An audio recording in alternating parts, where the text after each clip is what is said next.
Hello, fellow geeks. Welcome to the second episode of Stolen Fate, our playthrough of the Pathfinder 2e adventure path from Paizo. For this series, we have Chase, that's me, as our intrepid game master. M is the enthusiastic Krunk. Katie is the mysterious Gingham, and Tori is the quick-witted Jack. This episode picks up where we last left off, with Jack, Krunk, and a mysterious new character following an intuition to investigate a game shop, after having a shared vision from strange Harrow cards that found their way into their possessions. We hope you enjoy it. Now let's roll!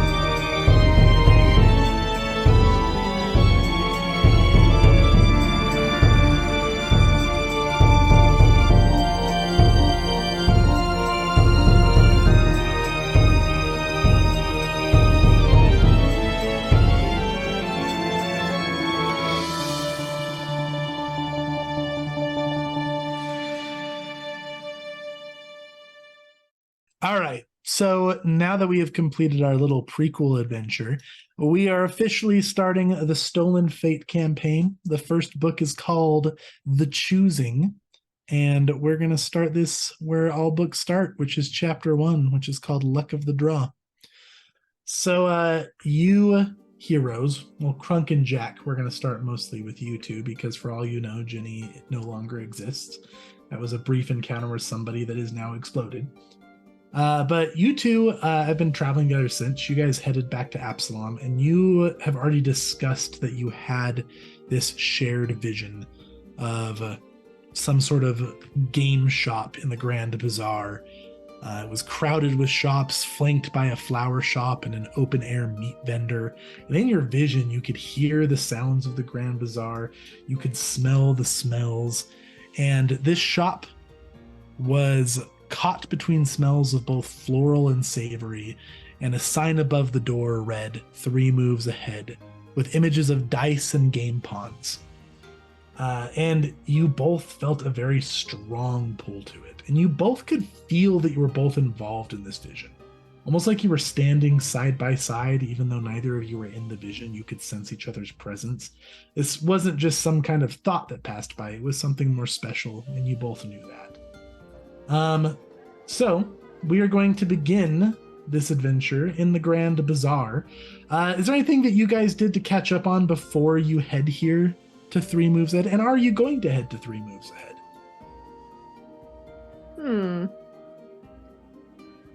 I think there's not really anywhere else to go. So, and I don't know. You're not unfamiliar with this feeling, Jack. It feels similar to the call. The call has always felt a little wrong to you, like you're familiar with what was happening. This doesn't, though. This feels important. It feels right. It feels bigger than yourself. But the tug of being drawn somewhere, like you're familiar with that feeling. Yeah, well, I don't have any better ideas, Krunk. Do you? Krunk doesn't necessarily have any better ideas right now. Krunk will probably spend the time necessary to get his shield repaired after such a terrible fight, but afterwards, quite eager to follow this vision. Yeah, I think we'll sleep it off and then go the next day. Jack is still quite moody in the morning. But he is very curious to see what this shop is all about. Excellent. All right, yeah. So you guys get a nice night's rest and you guys recover. You guys can, you can assume, Krunk, that you patched your shield up all the way. You guys can restore all your hit points, restore all your spells. We'll start this adventure fresh. And then you guys head here to the Grand Bazaar. Now you guys have both been to Absalom. You met in Absalom. And maybe you've never been in this game store before, but you recall passing by it. You've walked through it, you've seen it. You're semi-familiar with it at the very least. So you guys head there the next day. And as you guys arrive, and the Grand Bazaar, by the way, is extremely busy. Now, let me go ahead. Let me show you guys just like a little bit of a map of the Grand Bazaar here. So, the Wow, Grand so Bazaar, many tents. so many tents. The Grand Bazaar is bustling. There are shops, there are tents, and there are just packs full of people. Like traveling what should be like a 5-minute walk in the Grand Bazaar can sometimes take upwards of an hour just because it's so packed. It is not everybody's jam just because it's so hard to move around.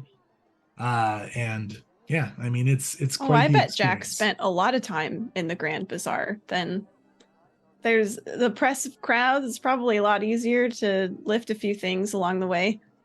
And I bet a lot of the underbelly of Absalom likes to run through here sometimes too.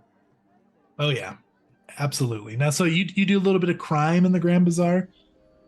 Yeah. So Jack's a little bit of a Yeah, delinquent. Yes, he doesn't seek it out. He just is very good at it, and people hire him accordingly.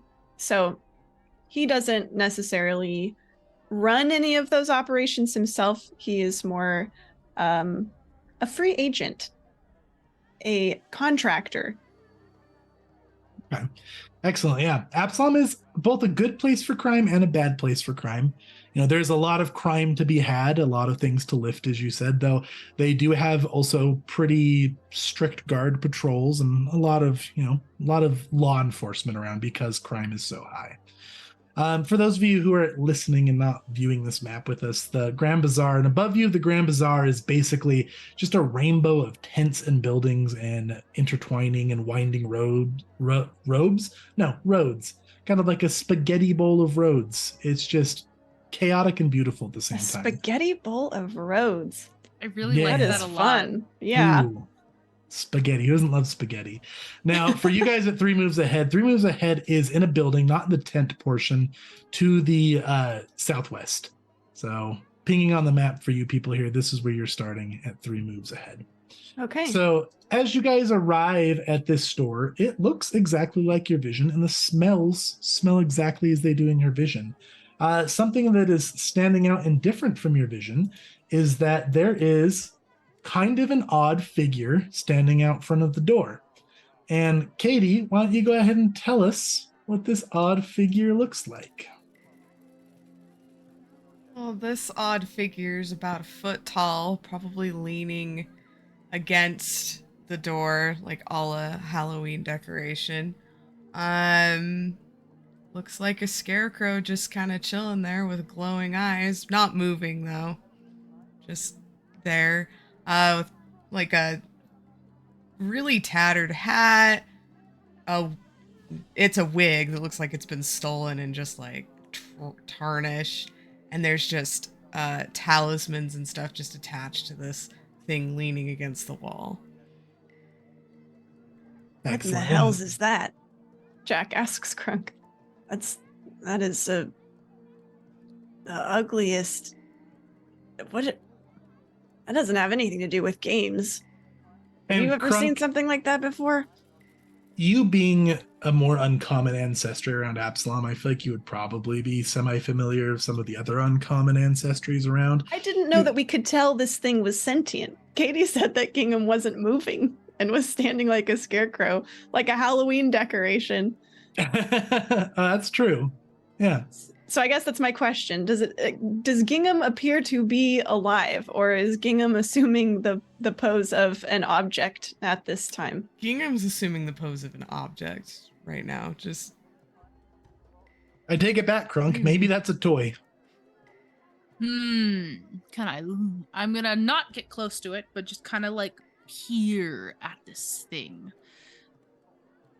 Like to make some kind of knowledge check to see if I know what this is. Yeah, go ahead and roll me a craft or an occultism. Or a society. Let's see here. I could do I'm good at society and occultism. I'm gonna go ahead and just do occultism for the kicks and gigs of it all. Sweet. All right, I roll the dice. The dice say 15 plus 17 for a grand total of 32. Yeah, the glowing eyes kind of give it away. It does look sentient when you look close enough. This looks like a puppet, which is a rather uncommon ancestry around Galarion, but they are more common here in Absalom than anywhere else. Jack, this is actually a sentient creature that probably heard what you said. And Gingham, you hear all of this. Oh. Jack kind of approaches and, leans down a little to get on Gingham's level. Sort of looks into their skeletal / scarecrow face. Hello? Is that true? Oh, yes, that is true. Gods. Okay. That is unsettling. Right. All right. Sorry about that, I guess. Oh, I think I know you.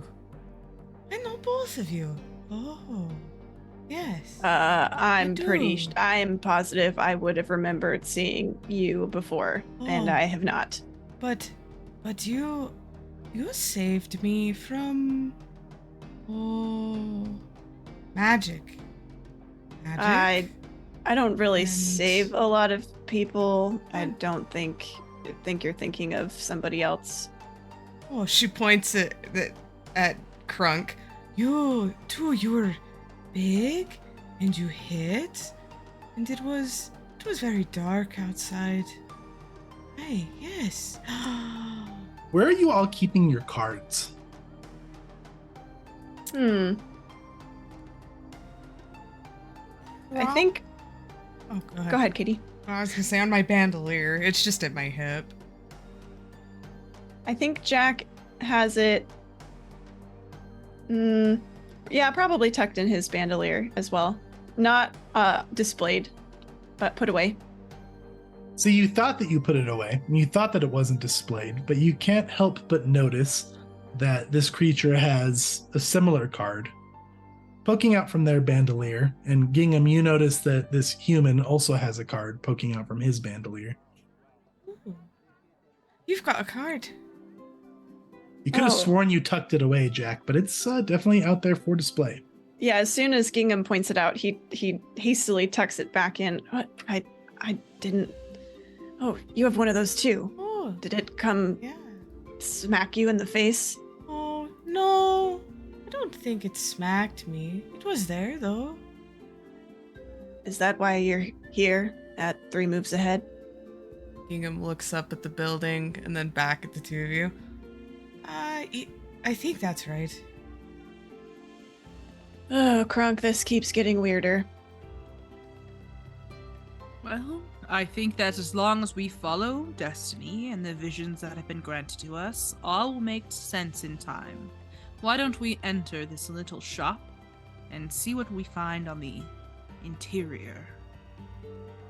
As Krunk makes that suggestion and you guys look towards the door, you can see there is a sign on the door that reads closed. Unfortunately, Which is a bit odd because it is in the middle of the day and, traffic is bustling. Can I peek in? Is the door? Is there a window or glass on the door or something I can peer through? This shop does not have any windows on it. So no way to peek inside. Pardon me, Jack. Yeah. What? I'm just gonna kind of scooch Jack out of the way of the door with a little small gesture, and then step up and bam, bam, bam, bam. I'm gonna knock super loud. Okay. So as you knock Krunk with the bam, bam, it gives like a sturdy thud on the door. And with the last bam, when you hit with a sturdy knock, the door just creaks open a little bit. Perfect. And I walk inside. Oh, Fantastic. Gingham just Yeah, that- follows. On the map here, you guys can go ahead and control your tokens and move around where you would like to on the map here. You should be able to see what your token sees as you move inside. Now, as you guys enter inside the shop, it immediately smells like blood heavy in the air.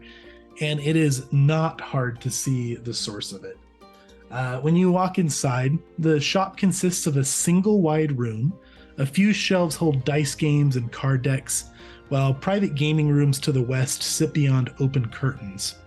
Strangely, chalk lines cover the floor of the room, some of them smeared beneath a body and blood of a dead Varisian woman. Do we know for sure that she's dead?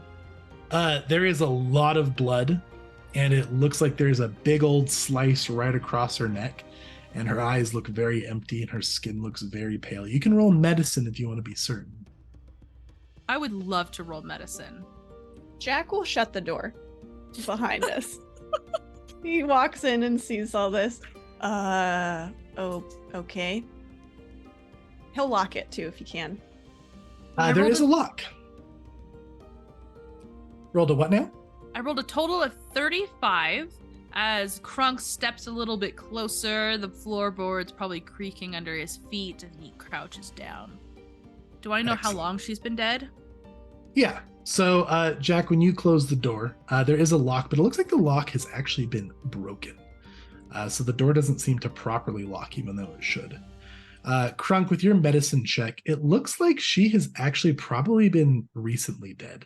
She's lost a lot of blood, which is the cause for the pale skin color, but this blood still looks very fresh.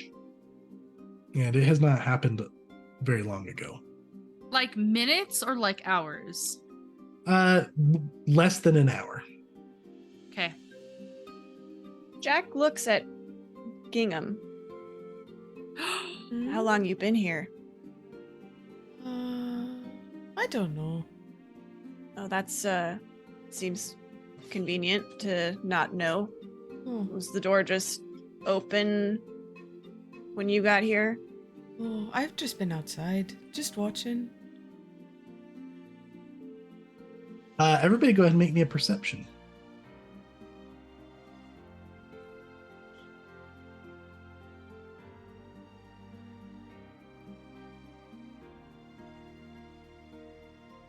I'm rolling on fire tonight. Out of 36. Oh, you really are. I nat one. Excellent. Okay, Gingham, your memories start to overwhelm you a little bit. You have a lot of memories washing through your brain, especially around these individuals. You just kind of space out for a moment. Both Jack and Krunk. Krunk, you can't help but notice there is a very big shimmer in the room. Like right here next to the woman, it's as if the light is reflecting oddly off of something, almost as if something's invisible there. And Jack, you happen to notice a similar image, but to the south corner of the room that is quickly moving towards Krunk. Oh, okay. Hang on. Do I have a thing for this?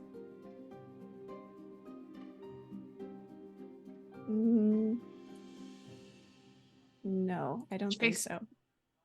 I think that Krunk is going to respond aggressively because someone was just murdered here, and now there's invisible creatures. It makes sense to Krunk to react violently. So I'm gonna go with a cantrip of acid splash and toss it towards the invisible thing across from me that I have seen, since it seems large, and hopefully the splash damage will reveal anything if I don't hit exactly. Okay, as soon as you start using somatic components, we're going to roll initiative, and you guys will not be surprised since you were prepared for this. Okay. Those are scary creatures. Oh, Yeah, they are. my goodness. How about that starting at level 11? You get right into the dangerous stuff. Can I describe the one that Krunk attacked? Yeah. Oh, I rolled so bad on my initiative. I did so good on everything else and then rolled poo-poo. Wait, Jack, don't you have like battle cry or something? Does that give us like a bonus to our ish? It doesn't give bonus. I can attempt to intimidate or demoralize as I roll initiative. All right, well, let me describe this freaking creature that Krunk sees. Yeah, please do. It looks bad. Nailed it. A Nice. skeleton on all fours is crouched over this woman's body. It has glowing red eyes and jaws that come out of the side of its face in hooks, and then a second pair of jaws. It's like mandibles. Yeah, that are all like underneath, and it looks horrible. It has like a ridged spine of bone down its back and up its tail, which curves over its back like a two-pronged scorpion tail, and big black leathery wings are just like hovering over it. It looks horrid, and I hate it. It is actually a skeletal scorpion tail, so you weren't even wrong the first time. Oh. It's bold. That's a killer description. I like it. Do you want to describe the other one, Tori or Katie? Yeah, sure, I can. Jack spotted it. It's the one next to Krunk. Is a little less horrifying, though still unpleasant. It appears to be like a bipedal ram, with reddish brownish rust colored skin, has two big ram horns, green glowing eyes, and then some brown feathery wings on its back. And its skin doesn't even appear to be rust colored. It actually looks like it's covered in rust when you get a good look at it. Oh, okay. And it's got a little wispy tail as well. Excellent. Fantastic. All right. All your tokens can see just fine in here, correct? The VTT is working properly for everybody? Yes, Yeah. though it's kind of black and white. Okay. That is as intended. That's saying that you're inside with the lights low. Ah, okay. All right. I'm going to go ahead and roll for these. Jack, go ahead and roll your initiative. Now, Gingham, unfortunately, since you did not spot here, I'm going to put you as a nat 1 on initiative. It's really fair. And then what do you got for your initiative, Jack? High. Very good. A nat 20. In fact. Excellent. Yeah, Krunk's, you saw the shimmer coming towards Krunk, and you saw Krunk starting to cast a spell, and you were ready to act fast. You see both shimmers now, and you're up first. So as this image appears close to Krunk, it comes out of invisibility, and you see it like that top half of its body apparate as if it's going to claw right at Krunk. What are you doing?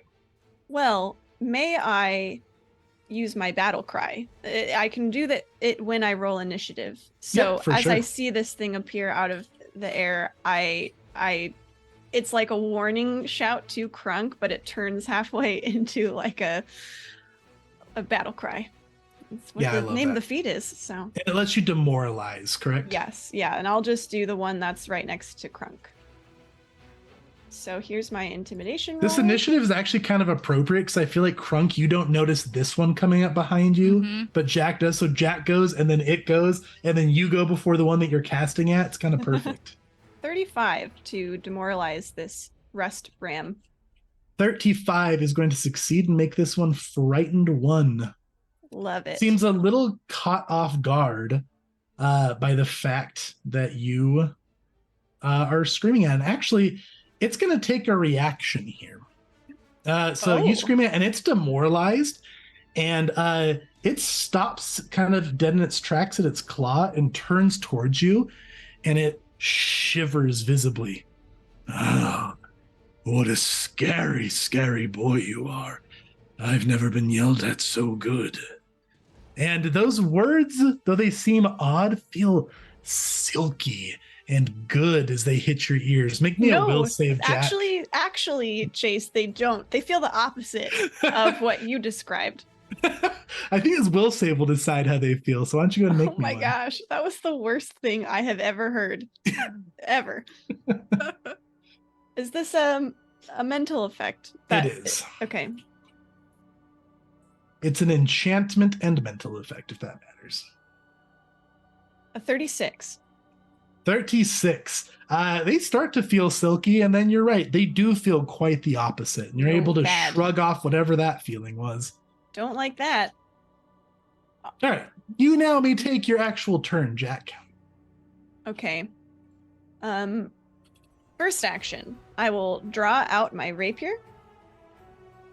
And then I will move toward this rust ram.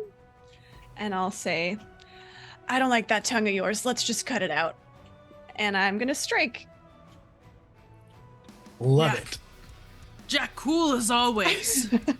Now you are a rogue, so this is flat-footed against your attack since you're acting before it. Oh, well, also, he's afraid, so he's also flat-footed to me. Look at that. Now, with my house rule, I will actually stack that, and I'll make that a -3 instead of a -2. Since It's you're a 38 then, total. 38 is going to hit. Crit. Oh, dang it, so close. Okay. Normal damage then. That is a 9. I've got to roll my sneak attack. Now, what type of damage is this? This is piercing, Okay. and there's also some bleed damage, or it'll get a persistent correct? bleed damage. Yep. A And D6 precision. persistent? Yes. Okay, D6 persistent bleed. Excellent. And what was your total damage? Wow, Oh. a whole 2 sneak attack damage. One Now- and one. You stab this thing like right where its heart should be. Such a firm, perfect stab here. This thing's skin is so rock hard, your rapier bends a little bit, and you feel like you barely even puncture the skin. Like it starts bleeding just a little bit, but that rapier did not get deep. So it feels like it definitely has some you- kind of resistance. Okay. Chase, are you hearing the words It's overtly That- sexual. that come out of your mouth right now? You gave it a firm stab, but your rapier bent beneath Against your its blow. rock hard skin. Oh, it's so too much. hard. It's like Listen. I think Chase didn't resist the will save. Chase did not save. Chase is into this thing Chase in a charmed way himself. that he should not. Are we not doing a Pathfinder romance novel? Am I on the wrong page? You could be. Okay, last thing. I want to make it enfeebled 1 because I have debilitating strikes. Fantastic. And that's my turn. All right, some good debuffs there. And it is now going to crack back here, and it's pretty mad about Jack having the audacity.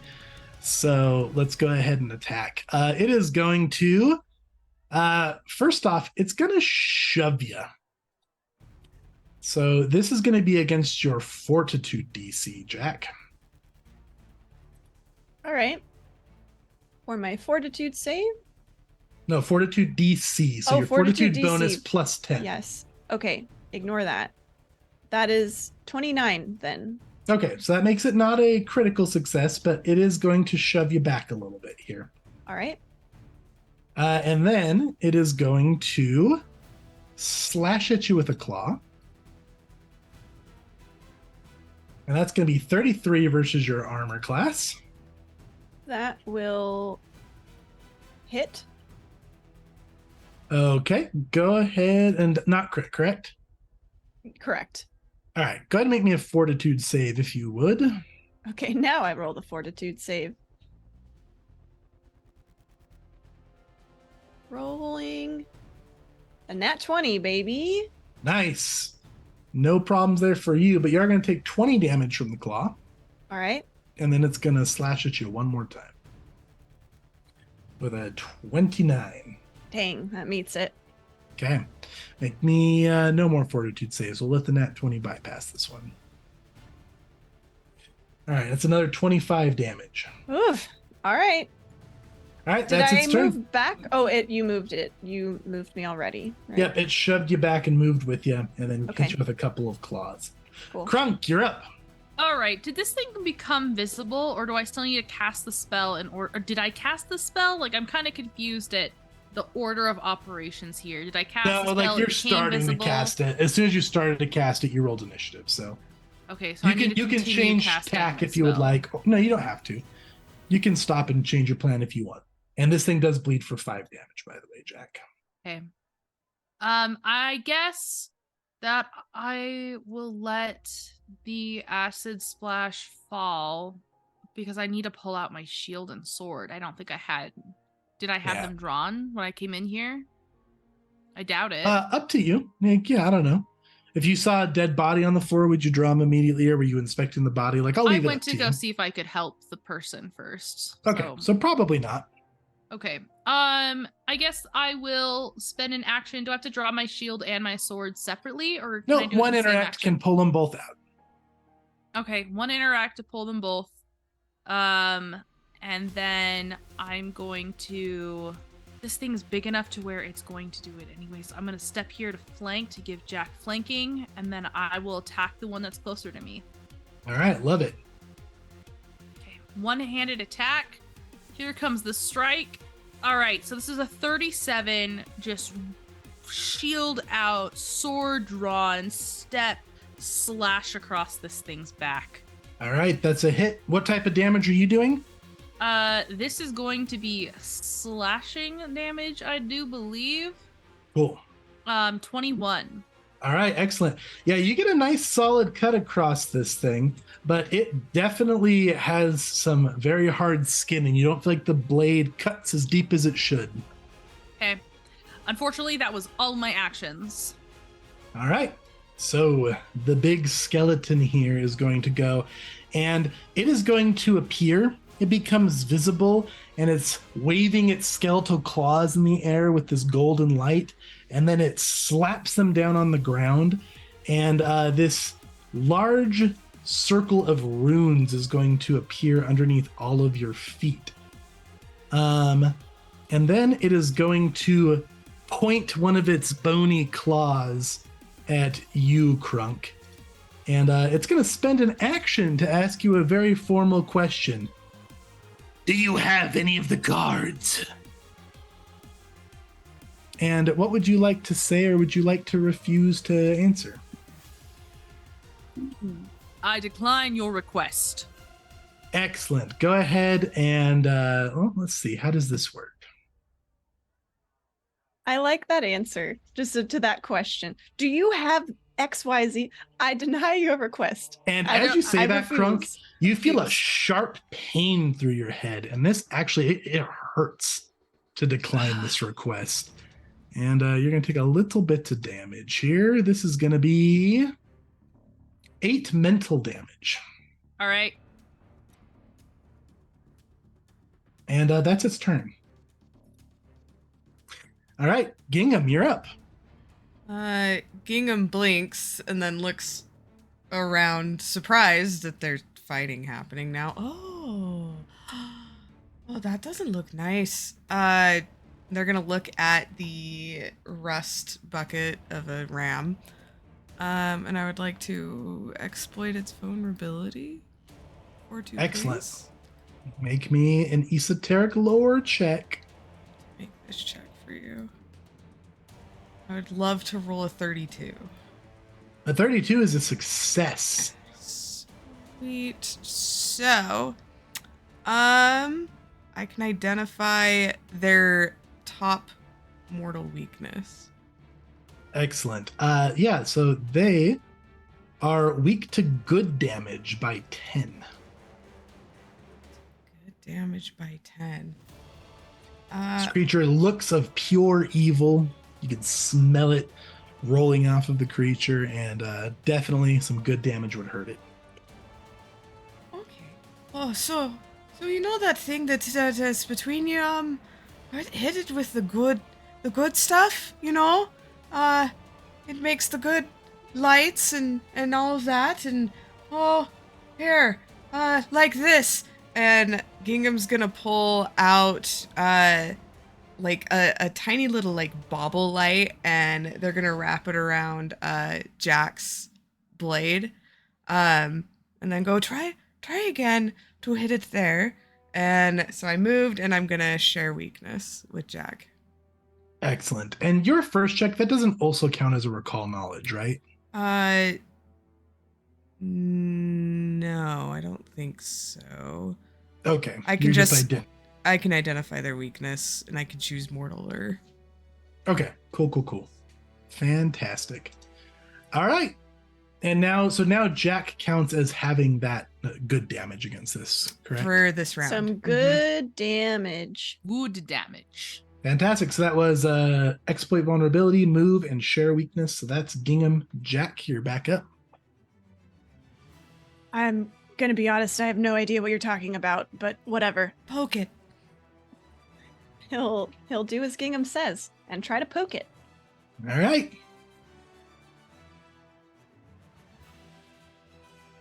with a Ooh. 39. A 39 is going to hit. Darn it. Looking for that crit, Chase. All right. Another 9 plus. Oh my gosh. I rolled double ones on my precision damage again. That's twice in a row. Bummer. All right. 2 So sneak attack damage, but it's good damage at least. yeah, so I mean, your rapier kind of bends again, and it's hard to even break the skin when you stab this thing. But this time, that little pin prick through the skin not only bleeds but sizzles with a little bit of golden light. All right. Well, I'll And do what it would you again. like to use for your debilitation? Oh Or yes. is that an action? Nope, it's a free action. So I will make it enfeebled once more. Okay. Enfeebled is refreshed.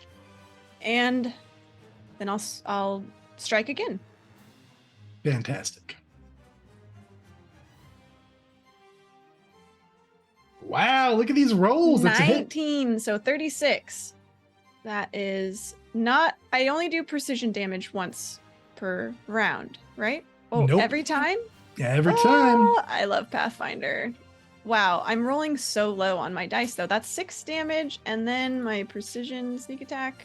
Hey, that was more 10, like it. 10, there we go. That's what we're looking And do you for. get to debilitate multiple times around? I don't remember. The trigger is your strike hits a flat-footed creature and deals damage. Fantastic. So, Well, I like to guess do a I'll- different one? Sure, I only have 2 options, so I will make its speed go down by 10. All right. Lovely. And then I suppose I will try to demoralize. Well, do I want to demoralize the big one? Maybe not. Could I? I'll just try and hit it again. Let's get it. Poke, poke, poke. Oh, Ooh. that is Got a little a great. natty one. Ooh, we should Good, play good, with good. cards, shouldn't we? All right. So, nat ones only, not all critical fails, will trigger a critical fail card. Nat 20s only will trigger the critical hit cards. So, you guys all have 1 hero point to start the session off with. So I guess before I give you this, Tori, would you like to reroll it, or are you just going to deal with the nat one? I'll just deal with it. It's All a, right, it's a third fantastic. strike. We'll go for it. This is a melee attack. All right. So as you overextend here, it dodges out of the way of your last poke, grabs your wrist, and stabs your rapier down into the ground. And it gets stuck in the floor pretty solid. So I'm going to give you the option of, if you want to use your rapier next turn, you're going to be slowed too. Oh, that's the option. I see. That's the option. Okay. So you can do something else and not be slowed, but if you want to use your rapier, you'll be slowed too. Okay, got it. All right, and that's Jack's turn, correct? Yes. All right. This rusty goat beast is up again. And, Jack is the one who keeps poking it a lot. So let's go ahead and... Ooh. Let's actually do this here. It's going to target your rapier in the ground. And it is going to start casting a spell. Does anybody have any reactions? I don't think I do. Let me double check. No. Okay. Maybe. Hang on. Let me get spell reactions. Looks like it's gonna deal damage, Chase? You don't know. You'd have to have reactions to identify the spell. Well, okay. I have Shadow Siphon, so if it does deal damage, I can try and do something about it. Okay, fantastic. All right, it is going to deal damage. It's going to look down at your rapier in the ground, and it's going to start wiggling its fingers in a somatic way, and it's going to scream at your rapier, and it's going to let out this shockwave, and you're going to see the metal on your rapier start to crack. Any reactions to that, Krunk? I'm damaging the rapier. Does it look like Jack has other weapons? I have a dagger. I just don't know if we are going to survive this if you don't have a weapon. Like a real weapon. I will go ahead and use Shadow Siphon, Chase. All right, what does that do? I just put it in the thing. I attempt to counteract the target spell. If the attempt is successful, it says actually only any creature that would be damaged by a spell would take half as much. Are you gonna allow this? Yeah, I allow that. Yeah. All right, let's try and count it. As written, probably not, but it makes sense. This is a level 5 spell, but I get to treat the counteract level as 2 higher for this attempt. Cool. Oh, I rolled so low. Okay, yeah, that counteracts it then, so it'll take half damage. Okay, so I rolled a failure, so it's going to be a +2 from the thing. So if the effect is less than 7, then it's counteracted. Right. And it is an effect 6, so you are counteracting. So it'll do half damage. Okay, half damage to whatever is happening to Tori's rapier. Which is going to be 16, which means that your rapier's 1 damage below the broken threshold, so it's fine. Oh. So it gets some cracks along of it from this effect. The scream seems to not... you feel kind of a blast of energy as it screams. And as Krunk does his spell, and what does that look like, Krunk? So this is a shadow siphon, so it actually moves some of the energy that is being cast into the shadow plane. So I picture when he does this, it actually shadows wrap around these scream reverberations and lessen it as some of it is siphoned away completely. Just feel bad for the shadow creatures on the other end of that portal. Like, oh, geez. Oh, It's okay. fine. Okay. It's probably undead somewhere. They don't care about that. It's fine. Yeah, it turns to that shadow energy, cracks the rapier, does not shatter it. And then out of anger, it's going to turn around and it's going to claw at you, Krunk. Perfect. That's all I've ever wanted. How about a 39 versus your armor class? That's a hit. Okay, make me a fortitude save. Can I never mind, doesn't matter. Okay. Out of curiosity. Never mind. I cannot because of my thing. Nat 1. Cool. Noted. All right. That's its turn. Fine. Oh, and you also took 22 damage, correct? I hadn't, but I'm gonna. Sweet. And then Tori, this thing takes 2 bleed damage and recovers from it. Okay. All right. That's going to make it Krunk's turn. Okay. Krunk is going to attempt to spell strike this thing. I am going to try to spell strike this with acid in hopes that acid will hurt its metal hide, even though it might only have good. I'm not really sure how that works, and that's how his logic is gonna go. So let's do our strike here. Please hit, please hit, please hit. 34. A 34 is going to hit. All right, let's go. Here is the damage. And this is still just slashing damage, correct? Well, until I do my spell. Fantastic. Let's see if this auto heightens. Minimum damage. Are you kidding me? That's fine. Did it heighten, though? I don't know. It says 2d6, so I'm going to assume that it did. That's your spellcasting modifier, though, right? Yeah, it should be 2d6 plus 4 plus 2. That's what it Okay. says. Oh, Okay, perfect. 8. 8. There we go. Acid splash. And then, that's the 2 splash damage. I see. All right, so it was 14 slashing damage. And as you cut into this thing, it still feels rather ineffective to pierce its skin. But that acid damage does seem to fall normally. So that's going to be 10 more there. Okay. And then you and all 3 of you are going to take 2 splash damage here. So 2 acid damage. Dang. Including myself? Including yourself. You're in the splash zone. That sucks. All right, sounds good. Good to know. Good to know. And then for my final action, I'm actually going to drop into Arcane Cascade. All right. Excellent. And that's my turn. All right. That was Krunk. This thing's up. The big old mandibled scorpion skeleton. And it's going to point at Gingham this time. Do you have any cards? And what do you do, Gingham? You feel its question directed at you. It feels like there's a tug on that question pulling you towards it. You mean this one? Yes, it has one. Kill that one. Do you have any cards? And it points at Jack as an action. What do you do, Jack? May I attempt to lie? Yeah, you sure can. Make me a will save if you want to, though. Ah, okay. I imagine this is a mental effect. It is.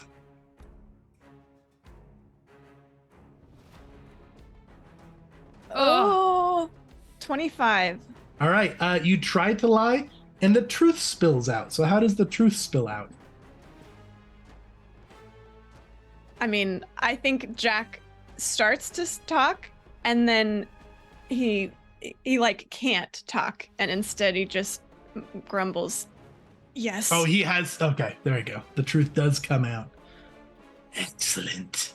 2 of them. We found 2 of them. And then it points at Krunk as its last action. Did you know this storekeeper?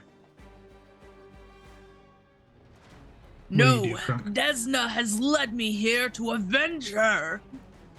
It chitters its mandibles in irritation. And that's its turn. All right. Gingham, you're up. I don't want to die. That doesn't seem very nice. But maybe we finish this one off? I want to exploit once more. If I can Okay. get more on the rusty guy. Gingham's got their Raven's Head implement in their hand. And they look over at Jack. Are you going to poke it again? I am working on it. Okay. And then gonna touch the little bauble that looks like it's like fizzled out with the implement, and it lights back up again. I will say, Gingham, that one was on my rapier, which is currently broken, stabbed into the floorboards. Yeah, that's Face, what is they're it gonna broken? do. Okay. It's cracked. It's damaged. It's not broken. Are you gonna pick that up? Yes, we have checked. Katie, you can undo that if you would like to change your play, but that rapier is broken. Okay, rapier is broken. Do you have Kind of something? snapped towards the hilt. Does not look stabbable anymore. Have another thing that can poke?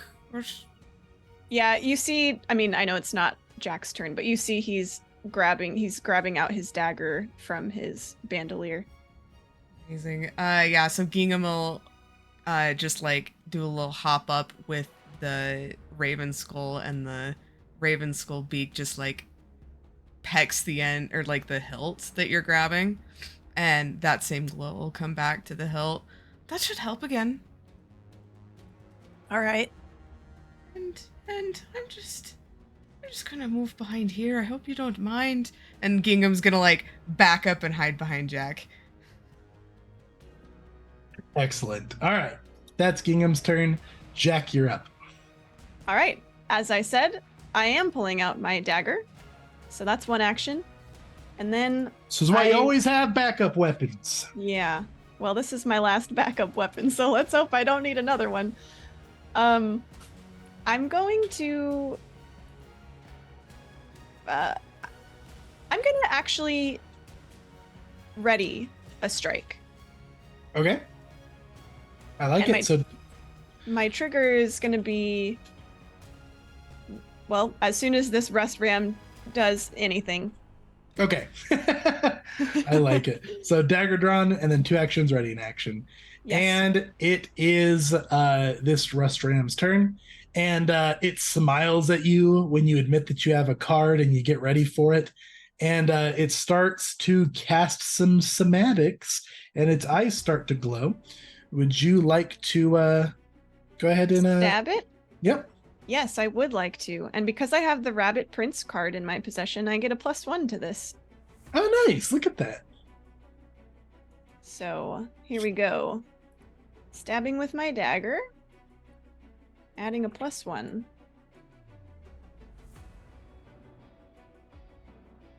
30? 30 is going to miss. Ugh. Okay. That's with your +1, correct? That is with my +1 with it All right. flat-footed. That is a So, miss. Yeah. All right. So Do I hero point? Maybe I hero point. I think I'll hero point.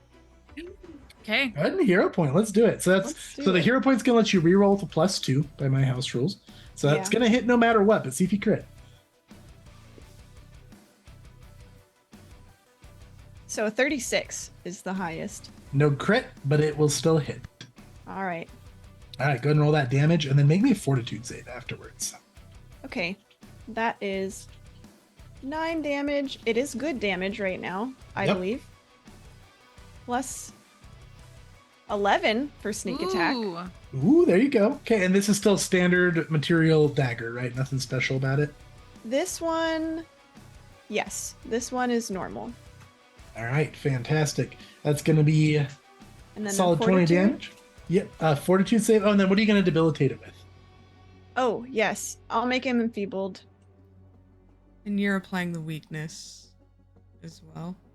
Yep. So basically, he's got a resistance and a weakness, and they're counteracting each other. Ooh, brilliant. 32 for 32 is right on fortitude the save. money. Oh, So now as this thing stares at you, its eyes glow this deep green. You start to feel a little sluggish. You're able to shrug it off for the most part, but the feelings are still lingering a bit.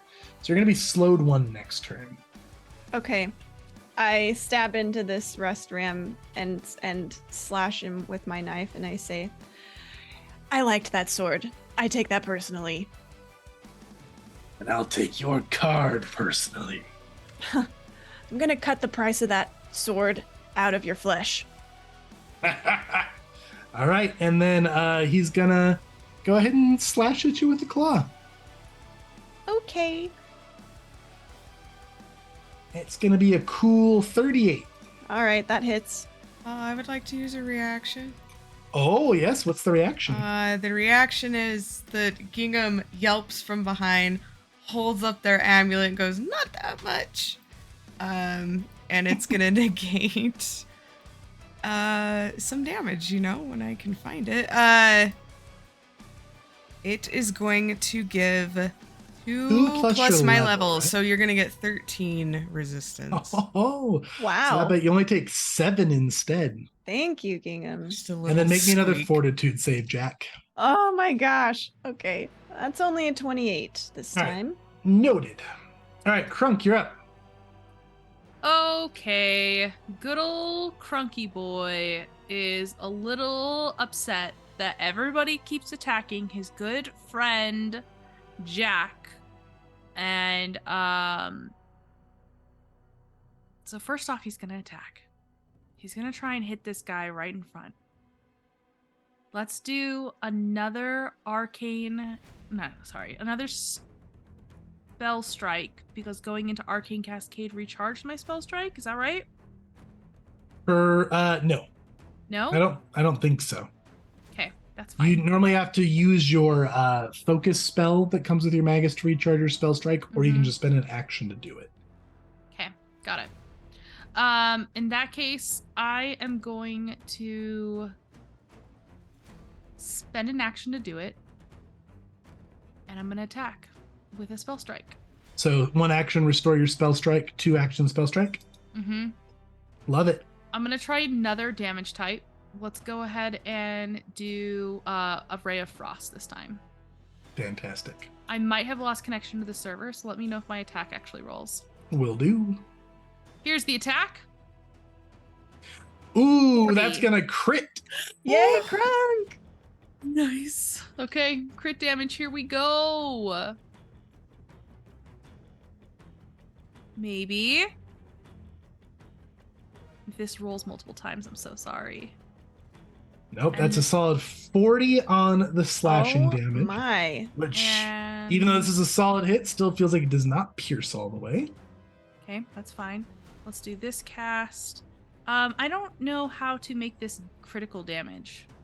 Let's see. What happens on a critical success? Target takes double damage and takes a minus 10-foot penalty to speed for round. So just hit the damage and then we'll double it. Pretty low roll, but there I think you go. it actually already doubled it. No, it didn't. 64? Yeah. Nice. Okay, yeah. Forgot you guys are already level 11. All right, so that's going to be 36 cold damage, That's correct. which looks like it affects him very well. The wound frosts over and starts to crackle, and you can see it wince with pain, Jack, and then it smiles and turns around at Krunk, and it's going to use a reaction. What a mighty warrior you are. I've never felt such a chill to my bones. Go ahead and make me a will save, Krunk. Oh, Chase. Oh, I did not enjoy that even a little bit. I don't think I have anything to boost this. We're just rolling flat and hoping that Desna protect 23. Oh no. Oh no, Krunk. All right. As it says that, you feel the same words echo like a whisper in your ears, and they just bounce back and forth between each ear like a glorious surround sound in your head. And oh, those words feel so good. You are a mighty warrior. You are so freaking strong, and you feel it, and nothing can stop you. You're going to kill this guy so easy. And this is what's going to happen to you here. All right, you get a +2 bonus on saving throws against fear. You're going to take a -2 penalty to all of your attack rolls and skill checks for an hour. You cannot benefit from aid reactions. You cannot use a healing effect on yourself. You cannot use the take cover or raise a shield action. You cannot cast the shield cantrip. And that's it. All of that for an hour?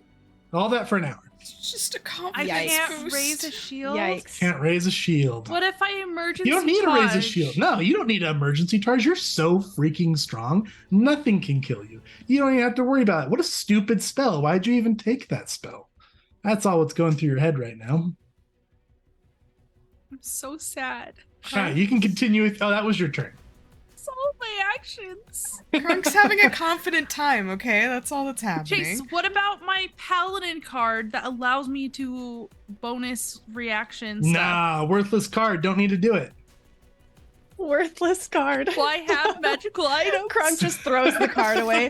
I don't need any of this stuff. Chuck your inventory. You don't need it. Takes Can his I- armor off. Who needs it? Yeah. Chase, can I go like just like this raucous laughter rising up to the rafters above, and Krunk is gonna say, and guess what else? Since I'm gonna tear you apart, I had a card too. And just like embrace that whole feeling of rapture in this moment. It's amazing. There is no safety. As you mention the card, the skeletal scorpion clatters its claws and its mandibles and shivers in delight. Mhm. We found them all. Great. And that's your turn, and it's its turn, and now it's gonna skitter gleefully towards you. Better than And Jack. it's gonna start attacking you, Krunk. You're flat-footed right now. So love that for me. Oh, how about that? Oh, but it's buddies right there. I won't do that. Okay. Here we go. It's gonna bite you. Okay. Normally, Chase, I would emergency charge and then reaction go into. It doesn't matter. It misses. Doesn't get out of here, you Yeah. stupid fool! I just Yeah, you're reach up and so grab strong. its face with my big ol' arm. Just hold it there. All right, and then another claw is gonna sweep at you. That's Get gonna outta miss here. too. Get out of here! See, you're so strong. Who needs shields? All right, Gingham, your turn. There's a lot of confidence going on right now. You know, what if we just keep taking care of this one, Jack, and that one can be dealt with? Yeah, I'm not sure. I've not seen Krunk like this. I've only known him like a week, so who knows? All right.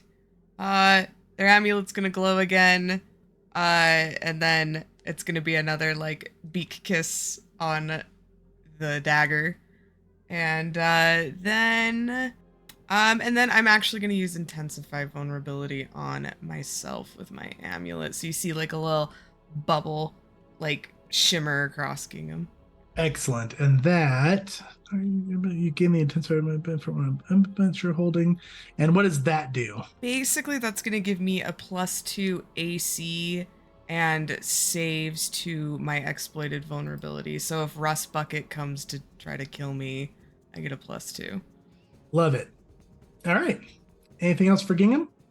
That's all 3. All right, Jack, you're up again. You're slowed 1, so only 2 actions this turn. Okay. Do I ready another action? No, I think I'll just go for the normal strike. So, first hit is a nat 20. Nat 20! Give her a card. Yep, that's going to be a card. Now, do you have crit specialization, Jack? I do. All right, are you slashing or piercing? I think I'll slash. It seems like the piercing hasn't really done as well, so I'll slash with my dagger. All right. Now, you can either deal double damage, like normal, or you can strike this person and deal normal damage, stride without provoking reactions, and strike a different creature and automatically deal normal damage. Oh, that second one is tempting. Let's just kill this one between us. So it's going to take persistent bleed damage from the crit specialization, Chase. Uh-huh. I also have one other thing. Krunk, you think I should deal double damage and just Yeah, I think we should kill and one not of do these. the stride? Okay. We need to get ahead on the action economy. Yeah. So the first option was just deal double damage as normal, and That's it. that's it. Okay. Cool card. I will just do that. I'll deal double damage, crit damage. All right, let's roll it up. Sneak doubles as well. Okay, so that's 12. It's And going this to is get... doing good damage, right? Yes, Gingham? Yep. Okay. Nice, so plus 20, so we're at 32. We're at 22 16 so far. precision damage, and then a d6 of persistent bleed damage. Which will happen on its turn. How do you do it? Oh, yay. Nice. Okay. It's... What was the last thing it did? It cast Raised its weird Krunk. spell thing on Krunk. Yeah. So Jack grabs its shoulder and turns it back toward him, and he says, like I said, I don't like that tongue of yours. Let's just cut it out. And he jostles the ram so it's off balance, and then just grabs it by the horn and stabs it right in the mouth. And does what he says, cuts its tongue out. Excellent. And with that, it makes a nasty gurgle sound and it slumps on the ground dead. And then I you've would got like to use one my action left. reaction. Oh. Well, first I'd like to use my reaction to do your next. And I look, my blood-soaked hand and dagger, I look over Krunk's shoulder at this skeletal scorpion creature, and I would like to attempt to demoralize it. Oh, yeah, do it. 38 to demoralize. It looks truly shook that you just took out what appeared to be its superior, and it is frightened too. Oh, I actually make it with a +2 circumstance bonus. Would a Nice. 40 make it a You're- crit? You're already Or- at a crit. That's why you're getting the love frightened it. too. Oh, okay, cool. Yeah, so Jack doesn't even say anything. He just stares at it with his bloody hand and dagger. And then It I looks only have kind of one more nervous and action. shirks back a little bit. Why don't you just make this easy and give the cards? I'm pretty sure you guys are the ones who made this difficult. He's gonna throw the dagger. Fantastic. And it's flat-footed because it's frightened against you, right? Correct. Oh, that's gonna miss. Only What a a 19. bummer. It goes through its bones. I like it. Do you have a hero point card?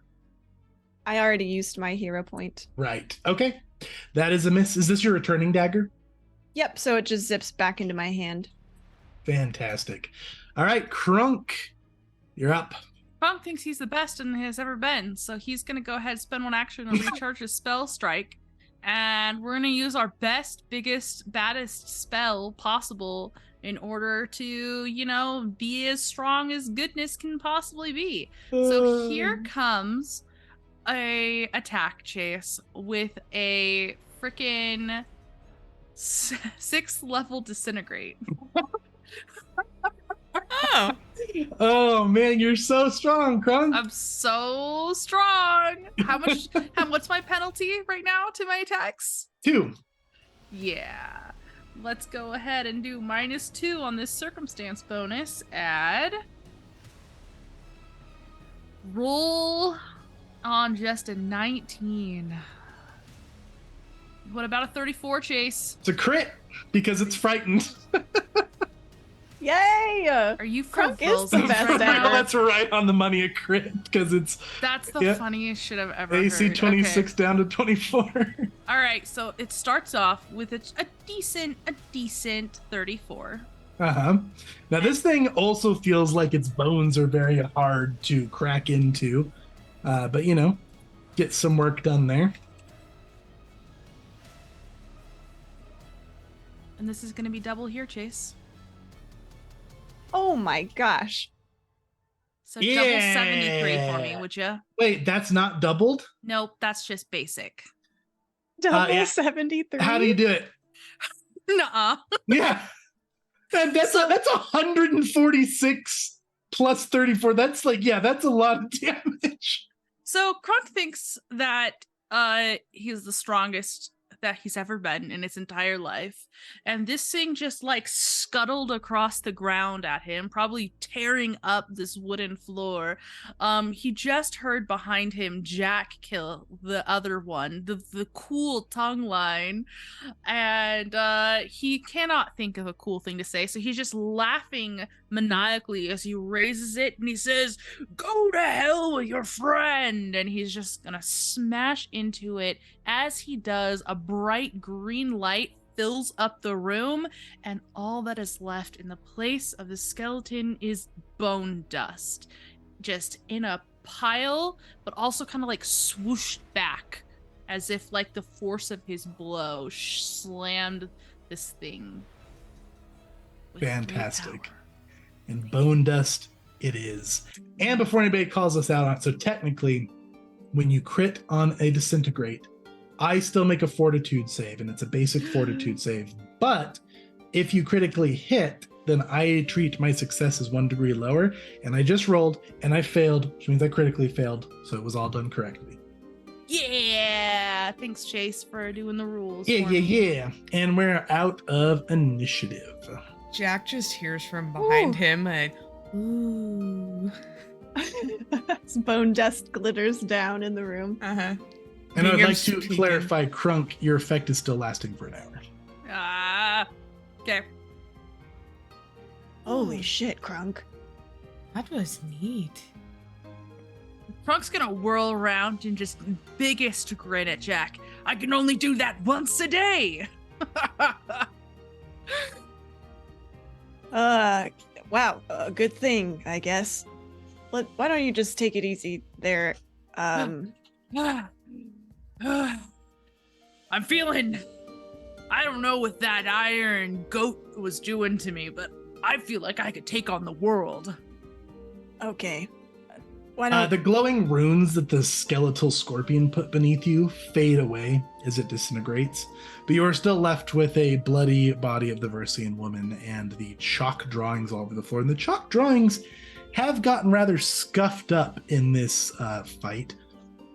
There was just a little bit of some scratch marks from the scorpion clawing over them, a little bit of skeletal dust. Jack They're will still tur- definitely there, but they've gotten scuffed up. Jack will turn to Gingham. You seem to weirdly know a lot about weird things. Any of this look familiar to you? Oh, I don't know. I can go look. Gingham will hop over. It's like a little I don't know, the stick man waddle over. And yeah, they'll look at the runes. What can I Yeah, roll? why don't you go ahead and roll me either a perception or a society? I will do a perception. Okay, 27. Not great. 27 on the perception. Mm-hmm. Can I roll the society while we're waiting? Yeah, please do. Because that's actually not quite enough. What about a 30? 30 society is definitely enough. So, Gingham, you look at these. What you decipher, Gingham, it looks like it's some sort of hurriedly drawn map. You can see that the chalk is in her bloody hands. So, it looks like she was the one who was drawing this. Krunk, as you get a look at it, you have actually recently looked at some maps of Absalom as you were visiting here. And you can tell this is a very roughly sketched out map of Absalom. It looks like, notably, it looks like a roughly sketched out map of the Grand Bazaar with 3 locations circled. It's so rough that you can't tell exactly which locations. You don't know the area well enough yet, but if you were to compare with a map, you may be able to identify what was being circled. We should do a drawing of this. I think these marked locations in the Grand Bazaar, but I would need to compare to be certain. Can I look around the shop to see if they sell any maps here? Yeah, absolutely. So yeah, as you look around the shop, you can see that towards the back of the shop, there's some private gaming rooms. And to the north of the shop, it looks like there is an office. And in the office, the door to this room has a small opening at a human's eye level, revealing the office beyond. The office is a mess with piles of paperwork and incomplete games covering every surface. A messy cot indicates that someone's been sleeping here for the past few days. And there's a ton of papers and things here that could potentially have a map. So why don't you go ahead and roll me a perception as you're looking around? Okay, just to be clear, this office was unlocked? Correct. Okay. Perception 31.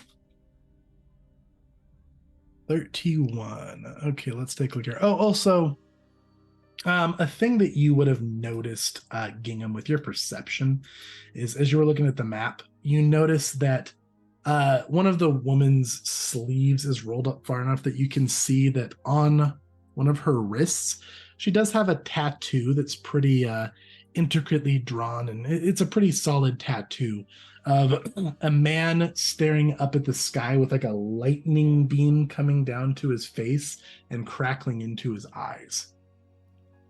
Ooh, I want to draw. All right. Yeah, there you go. And what was your perception one more time, Jack? I'm sorry.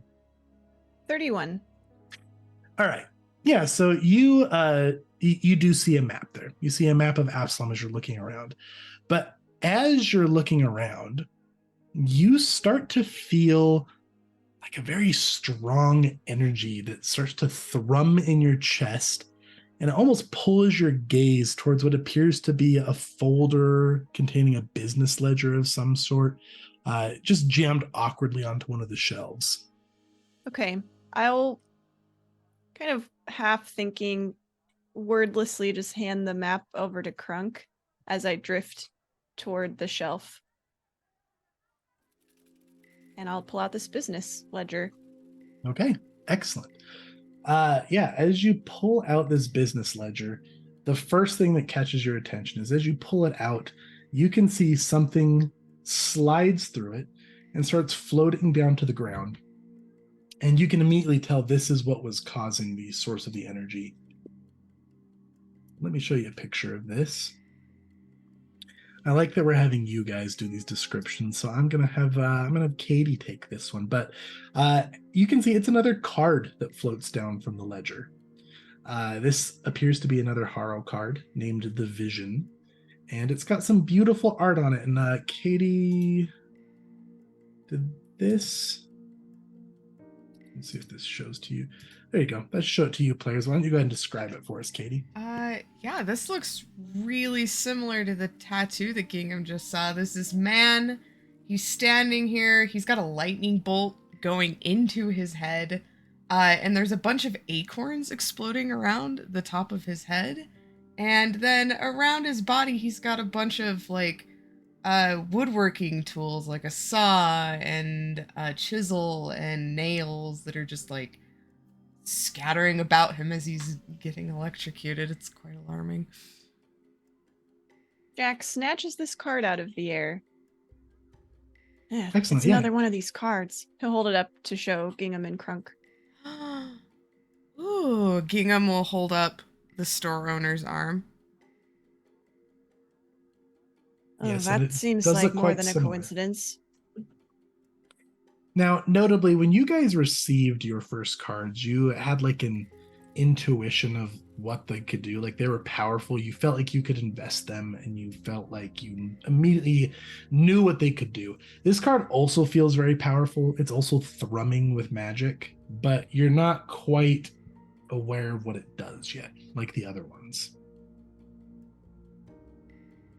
You think this is why we're here? Unfortunately, I do not think that I am qualified to answer that yet, but I do think that whatever it is, it revolves around these cards.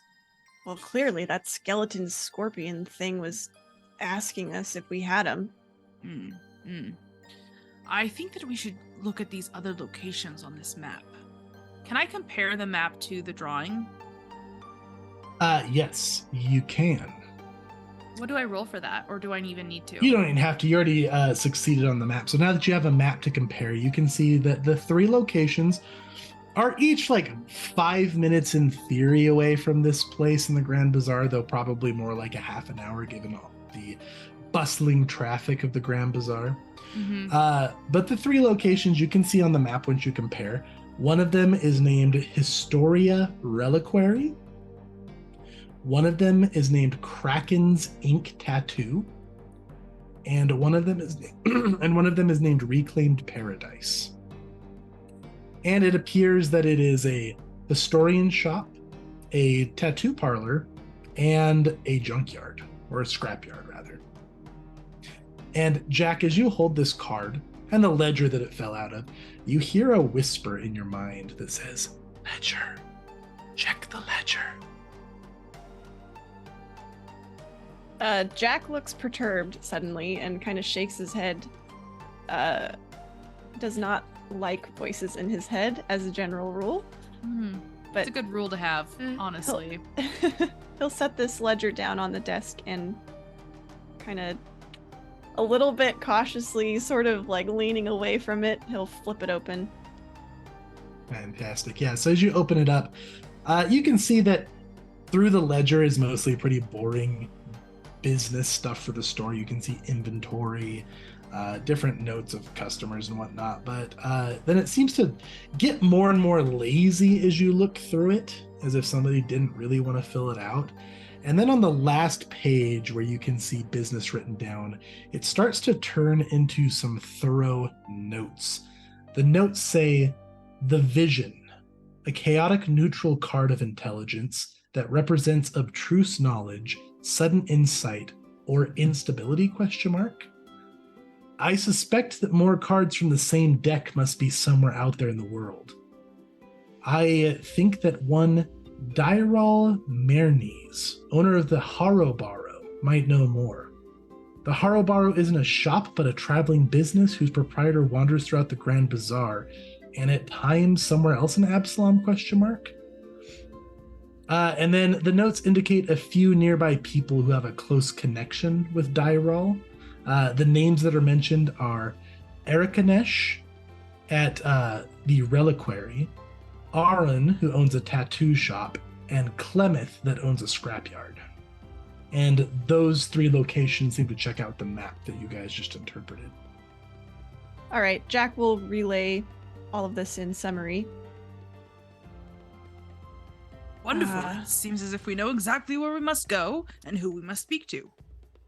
Yeah, but still not why. Why are we wrapped up in this? Why is anyone wrapped up in this?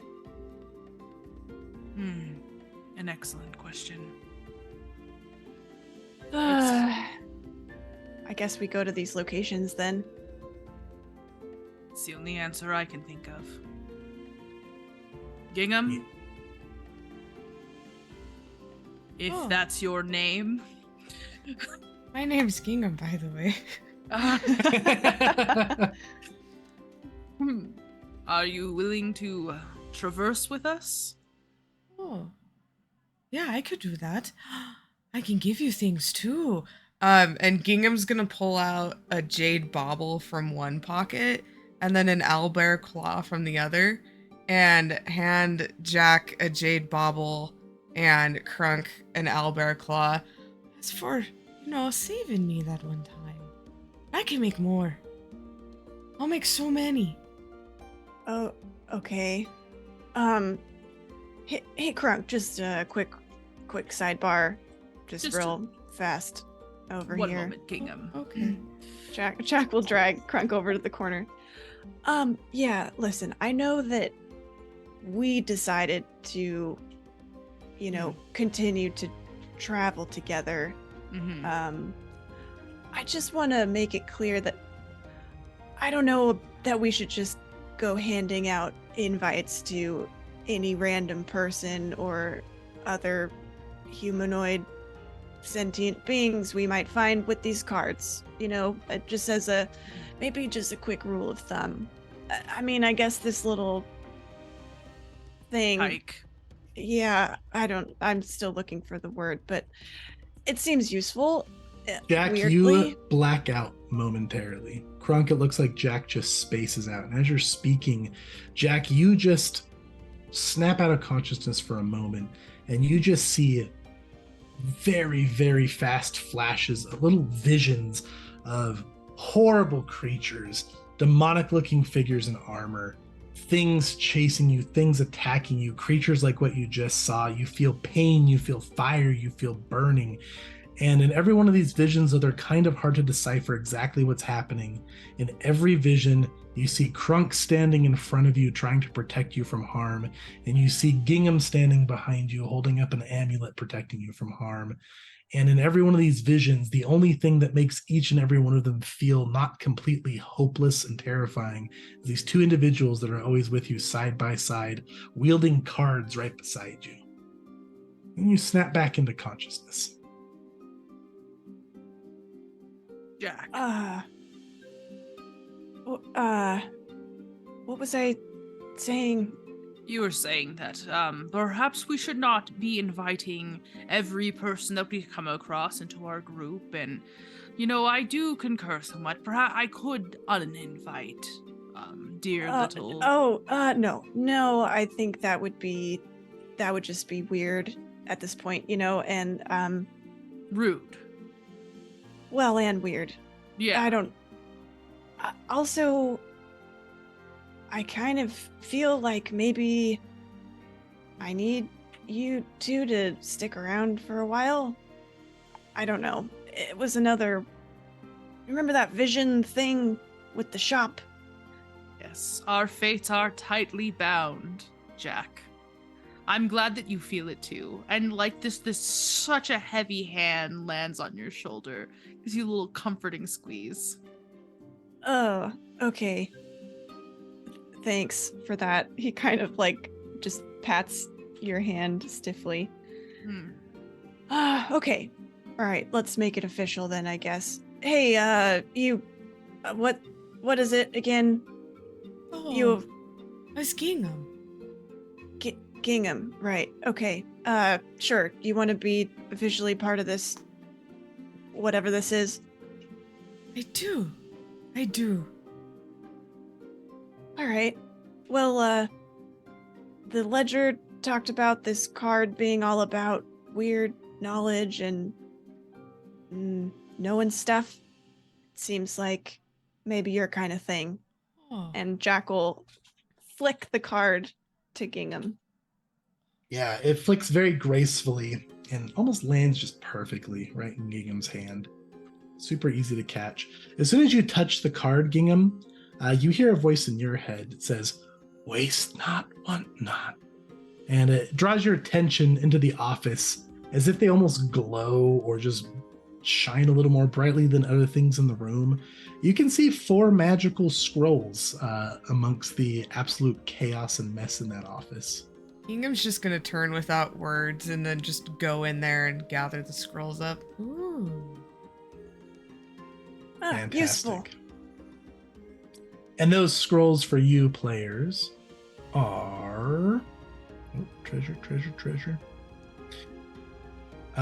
They are a scroll of Quench, a scroll of Heroism, a scroll of Slow, and a scroll of Telepathic Bond.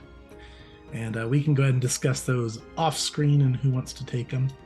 And then Awesome. also for awards, you guys are getting 80 experience for that fight, 30 experience for finding the locations on the map, and 60 experience for finding the vision card. So 170 total. Sweet. What's our new grand total? Is that our first grand total? That's Yep. your first grand total. All right. Woo! Feeling rich.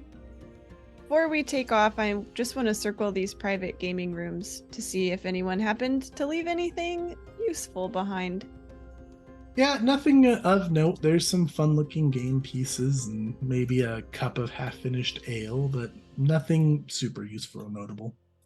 Are there any spare Harrow decks around? Not There they don't have to be is. nice ones, but yeah, okay. In fact, they don't look like very nice ones. They look like pretty beat up used ones, but there are some Harrow decks around. I would like to pocket 2 or 3 if I can find that many. Yep, absolutely. Okay. Yeah, Jack just swipes these, kind of looks to Krunk and does a half shrug. I don't think anyone's going to be using these anymore. I agree. And it is wise to make sure things are used. Well, that is why they were made. Oh, I can agree with that. Gingham's pulling odds and ends and like stuffing them into a bag Gingham of has holding. like a pile just on the floor. Yeah, it's like a of stuff. pile of it just looks like crap, but Gingham's This just is where you get all your esoterics. yeah, Gingham's just pulling things randomly and they're We going can barely into the see bag of Gingham's holding. hat Mhm. past the pile of stuff that they've pulled off. Yeah, this is just what's happening. Fantastic. I know you said you're not like a cleric, but it feels kind of, I don't know. Does anyone feel weird about just leaving this? I feel terrible. I've been praying quietly. Oh, Okay. Oh, do we I call also someone? intend on reporting this to the authorities. yeah, probably should leave all of the card stuff and the demon stuff out. Agreed. I intend to tell them that I peeked into the game store and saw a dead body. And Why don't then you leave it that at part to me? Oh, I have quite a bit of experience brushing off the authorities in exactly the right way. I look forward to learning from your expertise. All right, then Jack will pick up his broken rapier from the floor. Oh, With maybe the I sad can broken fix it. rapier. Oh. I might be able to actually, but Do you have for quick repair? No, but I have crafting feats. Ooh. Yeah, we'll look into that. Hmm. Gingham can take a look at the rapier, see what can be done. And as Gingham works on that, and you guys head out to report to the authorities with a few more leads, we'll go ahead and we'll call that a session for tonight. Woohoo! As you're twirling the dagger, Jack, you realize that it has an engraving on the blade. Oh, Looks like it's just been recently polished, and there's an engraving that says, "For Victoria, be safe." Oh no! Hey, get your miracle elixirs here. Removes any disease. Hey, look, there's a miracle elixir person right over there. Yeah, that's a load of bullshit. It seems a bit convenient. What is this operation you're running, RN? Thanks for tuning in. If you like what we do and you want to see more, please subscribe to our channel so you don't miss a thing. Or if podcasts are more your thing, find the audio version of this show on the Level 1 Geek podcast on your favorite listening platform.